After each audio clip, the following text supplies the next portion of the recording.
Every morning, just as the sun peeked over the horizon, Richard would walk down to the beach. He wasn't a man for big crowds or loud places. He preferred the quiet, the sound of the waves, and the peacefulness of the early mornings.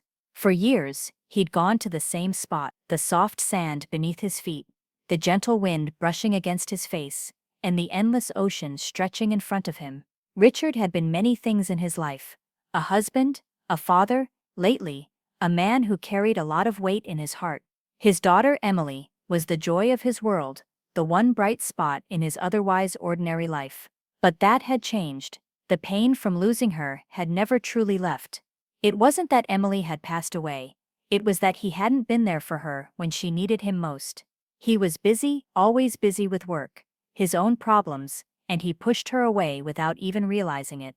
By the time he realized how much she needed him, it was too late. Emily had grown distant, and she went down a road Richard couldn't follow. Now, each day, he carried that guilt. Every morning, Richard wrote her name in the sand. Emily, and every evening, the tide would come in and wash it away. But one morning, something felt different. Today, Richard wasn't just writing her name in the sand. Today, he was struggling with a decision he couldn't ignore. Richard had never told anyone about the secret he carried, not his wife, not his friends, no one. The pain was too great. He couldn't bring himself to face the truth about how far he'd fallen from the father he should have been. He walked out to the beach that morning, as usual, and knelt down to write the familiar name. Emily, he whispered to the wind as his fingers traced the letters in the sand. But today, as he wrote it, something felt off. He hesitated. Maybe it was the way the sun hit the water, or the way the ocean's rhythm seemed to mock him.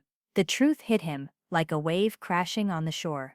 He had spent years holding on to the guilt of not being there for her, but he'd never truly forgiven himself. He stared at the name for a moment, watching the waves inch closer. It wouldn't be long before they came to erase it, just like every day before.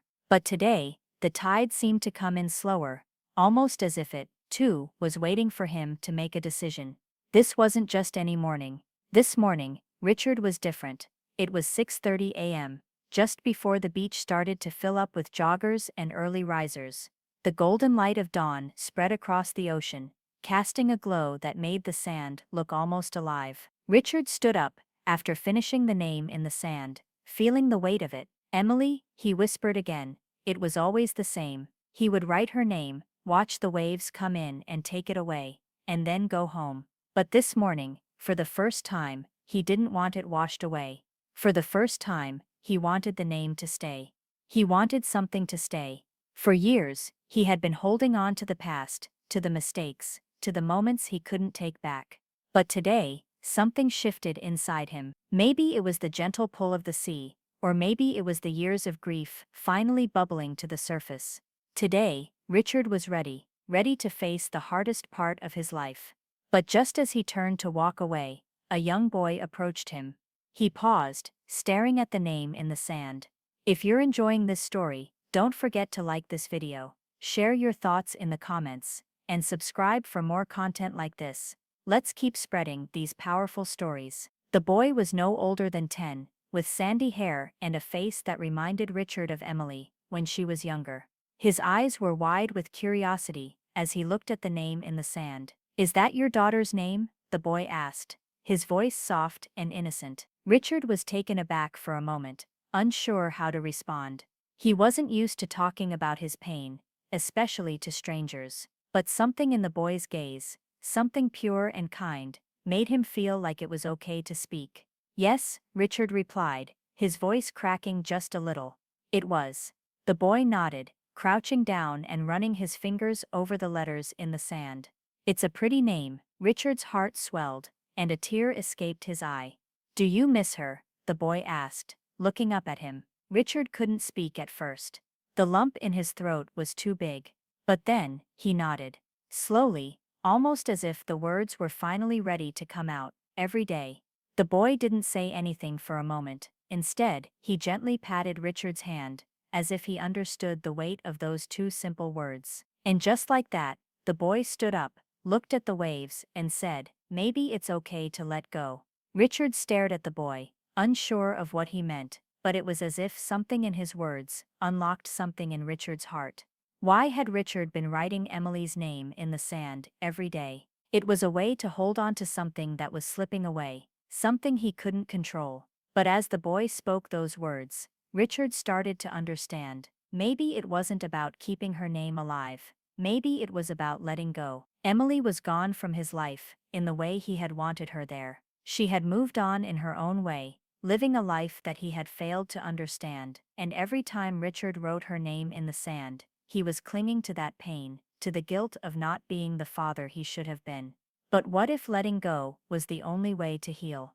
The boy's words echoed in Richard's mind. Maybe it's okay to let go. As the waves began to creep closer, Richard took a deep breath.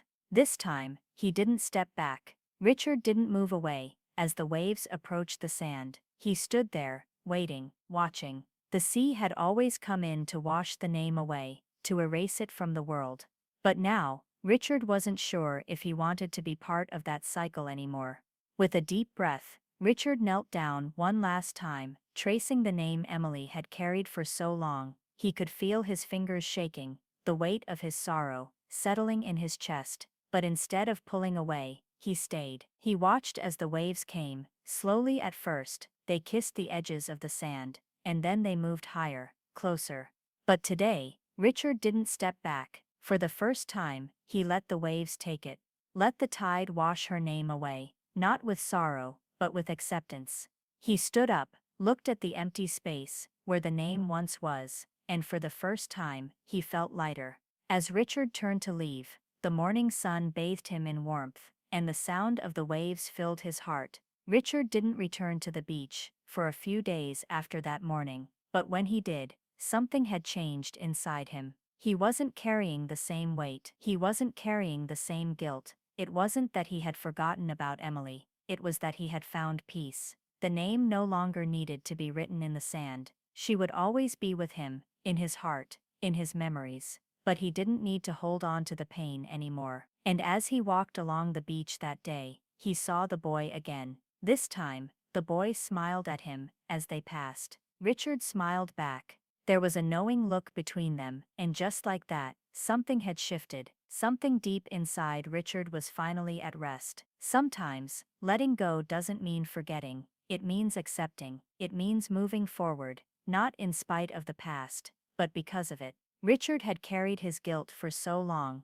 that it had weighed him down. But when he finally let go, when he allowed the tide to take the name, he realized something important. He could still love his daughter without the burden of regret. He could still honor her without carrying the pain. The ocean had washed the name away, but it had also washed away the pain, and Richard was finally free. Sometimes, the hardest thing we do isn't holding on, it's letting go.